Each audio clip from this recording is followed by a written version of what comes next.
પિતાની અવનવી વાતોમાં ફરીથી આપનું હાર્દિક સ્વાગત છે। આજે ફરીથી હું નવા વિષય સાથે આપની સમક્ષ રજૂ થઈ છું।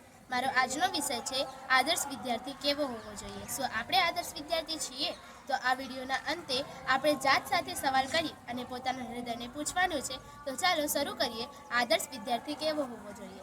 આદર્શ વિદ્યાર્થી આ શબ્દમાં માત્ર ગુણો નથી, એક જીવન મૂલ્યની સફળ છુપાયેલી છે। આદર્શ વિદ્યાર્થી તે છે જે સવારમાં ઉગતા સૂરજની જેમ આશા લઈને ઊભો થાય છે। તે ભલે ગઈકાલે ભૂલ થઈ હોય પણ આજે ફરી સારો બનવાની હિંમત રાખે છે। તે જાણે છે કે સફળતા માત્ર મોટી મોટી જીતોમાં નથી પણ નાની નાની પ્રગતિઓમાં પણ એટલી જ ચમકે છે। પુસ્તકો ખોલતી વખતે તેના હાથમાં માત્ર પાના નથી પણ સપનાઓનો ભાર હોય છે। માતા પિતાની આશા, શિક્ષકોનો વિશ્વાસ અને પોતાના દિલમાં ઉઠતો અડગ સંકલ્પ। આદર્શ વિદ્યાર્થી ક્યારેયથી સંપૂર્ણ નથી પણ સંપૂર્ણ બનવા માટે પ્રયત્નશીલ હોય છે।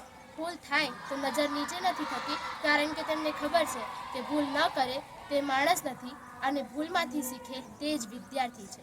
તે પોતાના શિક્ષકને માત્ર શિક્ષક ન ગણતો પરંતુ માર્ગદર્શક પ્રકાશ ગણે છે। માતા પિતાના શબ્દોમાં માત્ર સલાહ નહીં પણ પ્રેમનું બીજ જોઈ શકાય છે।